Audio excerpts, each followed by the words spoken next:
இன்றைய முதல் செய்தியாக ஆபரேஷன் சிந்தூர், அதன் பிறகு பாகிஸ்தான் எப்படி நமக்கு பதிலடி கொடுக்க போகுது, அதை நம்ம தொட்டிருக்க கூடாது, அது இப்படி பண்ண போகுது, நமக்கு என்ன நடக்க போகுது அப்படிங்கிற மாதிரியான ஊடகங்கள் பெரிதுபடுத்தி பேசியது. இங்கேயே இருக்கக்கூடிய தேசத்திற்கு எதிரானவர்கள்லாம் அது அப்படி பண்ணியிருக்க கூடாது அப்படிங்கிற மாதிரியான கருத்துக்கள்லாம் சொல்லிட்டு இருந்தாங்க.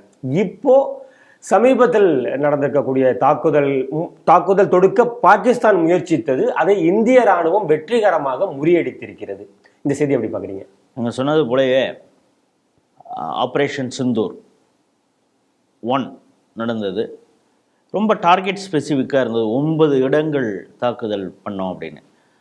லெப்டினன்ட் கர்னல் அவங்க சோஃபியா அவங்களும் குரேஷியும், வியோமிகா சிங் விமானப்படை விங் கமாண்டர் அவங்க அழகாக ப்ரெஸ் ப்ரீஃப் கொடுத்தாங்க. ஒன்றும் சொல்லப்போனால் one of the best press ப்ரீஃப்னு பார்த்தோம். ஒரு பவர் பாயிண்ட் ப்ரெசன்டேஷனோடு ஆரம்பித்து நாங்கள் யாரை தாக்கணும்னு நினச்சோமோ, எந்தெந்த நேரத்தில் அவங்க தாக்கணும், அதனால் அவங்களுக்கு என்ன பாதிப்புகள் ஏற்பட்டது உட்பட மிக அழகாக அவங்க சொன்னதை பார்க்குறோம்.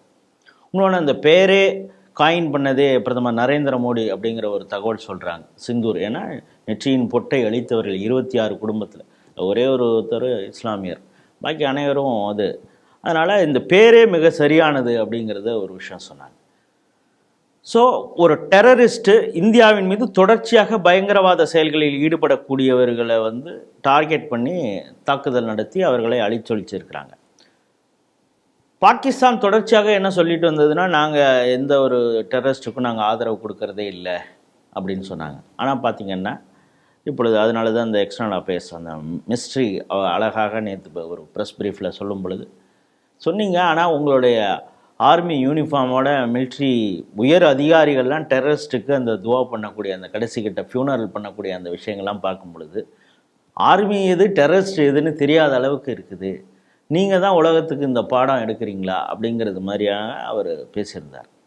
ஏற்கனவே இந்திய தேசத்துடைய செக்யூரிட்டி அட்வைசர் அஜித் டோவல் அவர்கள் இந்த ஆப்ரேஷன் சிந்தூர் நடக்கும் பொழுதே அவர் உலக நாடுகளில் இருக்கக்கூடிய முக்கியமாக பாதுகாப்புத்துறை சம்பந்தப்பட்டவர்கள்ட்ட பேசும் பொழுது, குறிப்பாக பாகிஸ்தானுக்கு ஆதரவாக ஆயுதங்களை சப்ளை பண்ணக்கூடிய சீனாவுடைய இராணுவ அதிகாரிகளுக்கும் சொல்லும் பொழுது, நாங்கள் ரொம்ப டார்கெட் ஸ்பெசிஃபிக்காக எந்த ஒரு சிவிலியனையும் நாங்கள் கொலை செய்யலை, எந்த இராணுவ அவங்களுடைய முகாம்கள் மீதும் நாங்கள் தாக்குதல் நடத்தலை. நாங்கள் தாக்குதல் நடத்தினதெல்லாம் பயங்கரவாதிகளுடைய கேம்ப் மட்டும்தான்.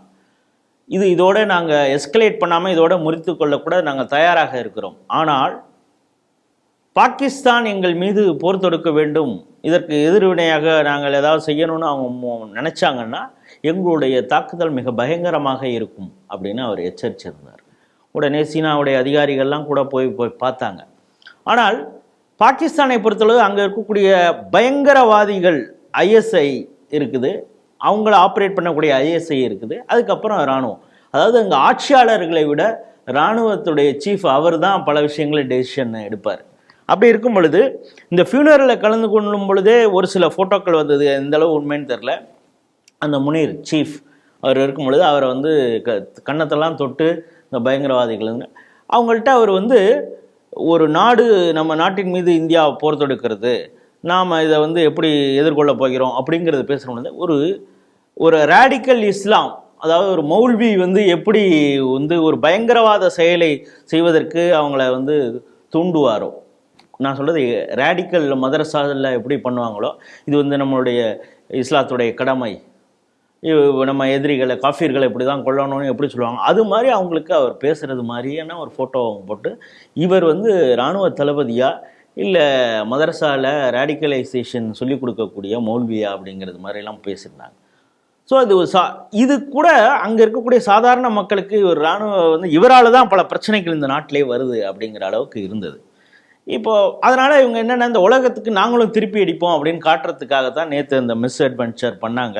பார்த்திங்கன்னா அவங்க இந்தியாவில் நம்ம பயங்கரவாத முகாம்களை மட்டும் ஆப்ரேஷன் சிந்தூரில் தாக்கணும். பட் அவங்க என்ன பண்ணால், ஏற்கனவே அந்த பூஞ்ச் செக்டரில் அவங்க சிவிலியன் இடத்துலேயே அடித்தாங்க. அதில் 7-8 பேர் இறந்து போனாங்க, 38 பேர் காயமடைஞ்சாங்க அப்படிங்கிறது ஒரு பக்கம்.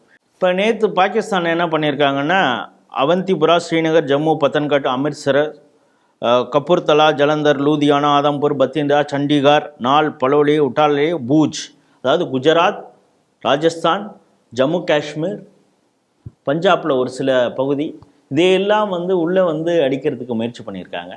இதை வந்து சக்ஸஸ்ஃபுல்லாக இந்திய எதிர்ப்பு ஏவுகணைகள் தாக்கியிருக்கு. இன்னும் சொல்லப்போனால் இந்தியா 2 மிக முக்கியமான இராணுவ அந்த தளவாடங்களை யூஸ் பண்ணியிருக்கு அப்படிங்கிறாங்க. ஒன்று வந்து S-400, இது வந்து ரஷ்யாவிலேருந்து வாங்கினது. ரஷ்யாவிலேருந்து ஏன் வாங்கினாங்க, எதனால் வந்து ஆயுதம் வந்து குவிக்கிறது எதற்காக, ஏன் இந்த ஒரு போர் அந்த வெறியோடையே இந்த அரசெல்லாம் இருக்குது, ரஃபேல் வாங்குறப்பையும் என்னென்னமோ சொன்னாங்க அப்படிங்கிறதெல்லாம் பார்க்குறோம். இந்த S-400 எப்படிப்பட்ட எதிர்ப்பு தாக்குதலை நடத்தியிருக்கு அப்படிங்கிறத பார்க்குறோம். அவங்க வந்து ட்ரோனை வந்து அவங்க பாட்டை விட்டுக்கிட்டே இருக்காங்க பாகிஸ்தான்லேருந்து. ஆனால் ஒவ்வொன்றையும் அது முறியடித்தது. அது எந்த ஒரு பாதிப்பையும் இந்திய மண்ணில் ஏற்படுத்தலை அப்படிங்கிறத பார்க்குறோம். அதுக்கப்புறம் இஸ்ரேலுடைய அரோப் அப்படிங்கிற ஒரு ட்ரோன், அது ஸ்பெசிஃபிக்காக நம்ம எங்கெங்கெல்லாம் நினச்சோமோ. ஸோ இந்தியா பாகிஸ்தானில் என்னென்ன இடத்துல தாக்குதல் நடத்துன்னா, லாகூர், குஜ்ரன்வாலா, சக்வால், அட்டோக், ராவல்பிண்டி, பஹாவல்பூர், மின்வாலி, கராச்சி. அதுவும் குறிப்பாக அந்த INS விக்ராந்த் இருக்குது. அதன் மூலம் அது ஏற்கனவே அதாவது அந்த கடற்பரப்புன்னு சொல்லுவோம், சர்வதேச கடற்பரப்புக்கும் கொஞ்சம் முன்னால், அதாவது இந்திய கடற்பரப்புலே இருந்து எல்லைக்குள்ளேயே இருந்து, ஏன்னா அதுக்குன்னு சில விஷயங்கள் இருக்குது. நீங்கள் எப்படி அந்த பார்டரில் வந்துட்டு எப்படி இது பண்ணலாம், அதனால் இந்திய எல்லையிலேயே நின்றுட்டு கராச்சி துறைமுகத்தை பெரிய அளவு சேதப்படுத்தி இருக்கிறதுங்கிற இது முழுசாக ஊர்ஜிதப்படுத்தலை. ஆனால் சில ஃபோட்டோகிராஃப்ஸ் வந்து சோஷியல் மீடியாவில் ஆகிட்டுருக்கு. இப்போ என்ன சொல்கிறாங்கன்னா, பாகிஸ்தானுடைய மிகப்பெரிய வர்த்தகம் அப்படிங்கிறது கராச்சி போர்ட்டு தான். அதை இந்தியா துவம்சம் பண்ணிடுச்சுன்னா அங்கே ஆப்ரேஷன் திரும்ப ஸ்டார்ட் பண்ணி அவங்களுடைய பொருளாதாரம் ரெக்கவர் ஆகிறதுக்கெல்லாம் பல நாட்கள் ஆகும் அப்படிங்கிறாங்க. அப்புறம் இங்கே இந்தியாவில் இருக்கக்கூடிய ரிட்டையர்டு ஆர்மியில் இருக்கிறவங்களாம் என்ன சொல்கிறாங்கன்னா, ஒரு 4 நாளைக்கு மேலே ஒரு போர் தொடர்ச்சியாக நடக்கணும் அப்படின்னா 4 நாளைக்கு மேலே அவங்கள்ட்ட ஃபியூலே இல்லை அப்படிங்கிறாங்க. நேற்றே ஒரு சில தொலைக்காட்சிகளில் பேசும்பொழுது என்ன சொல்கிறாங்கன்னா, ஒரு ஆர்மி, அவருடைய ஃப்ரெண்டு US இருக்காங்க, அவங்க ஒரு பாகிஸ்தானி, அவங்க வந்து பைசா எடுக்கணும், ATMல பைசா எடுக்கணும் அப்படிங்கிறப்ப $50 மேலே US டாலருக்கு மேலே எடுக்கக்கூடாதுங்கிற ஒரு ரெஸ்ட்ரிக்ஷன்லாம் போட்டுக்கிட்டு இருக்காங்க அப்படிங்கிறாங்க. ஏன்னா என்ன பண்ண போகிறாங்கன்னு தெரியல, மிகப்பெரிய அளவு ஒரு அச்சுறுத்தலில் இருக்குது. அதனால் இப்போ பார்த்திங்கன்னா பிரைம் மினிஸ்டரோட ரெசிடென்சியல் பக்கத்தில் உட்பட நம்ம ஆட்கள் போய் கொண்டு போட்டாங்கன்னா அவர் பதுங்கு குழியில் ஒளிஞ்சு இருக்கலாம் அப்படின்னு சொல்கிறாங்க. அப்புறம் ஆர்மி சீஃப் கதை என்ன ஆச்சுன்னு தெரில, அவர் நீக்கப்பட்டு அடுத்தவரை கொண்டு வருவதற்கான ஏற்பாடு நடந்துக்கிட்டு இருக்கு அப்படிங்கிறாங்க. இதற்கு மத்தியில் 2 பைலட்டுகளை நம்ம பிடிச்சி வச்சுருக்கோம். அவங்கள போட்டு புழிஞ்சா அவங்க என்னென்ன ஆப்ரேஷன் என்ன பண்ணிகிட்டு இருக்காங்கங்கிறது எல்லாம் தெரியும். தொடர்ச்சியாக நடந்துக்கிட்டு இருக்கு. இன்னும் இப்போ நம்ம இங்கே ரெக்கார்ட் பண்ணிகிட்டு இருக்க இன்னும் கொஞ்சம் நேரத்தில் வந்து நம்மளுடைய ஆர்மியிலேருந்து ப்ரெஸ் ப்ரீஃப் கொடுக்கறதா இருக்காங்க. நாங்கள் நேற்று எப்படிப்பட்ட தாக்குதலை நடத்தினார்கள், இன்னும் இந்தியா என்ன செய்யலாம் இருக்கிறது அப்படிங்கிற விஷயங்கள்லாம் தெரியும். வெளிப்படையாக நம்ம என்ன பண்ணியிருக்கோம், என்ன பண்ண போகிறோம் அப்படிங்கிறத ப்ரெஸ் ப்ரீஃப் இன்னும் கொஞ்சம் நேரத்தில் வருது.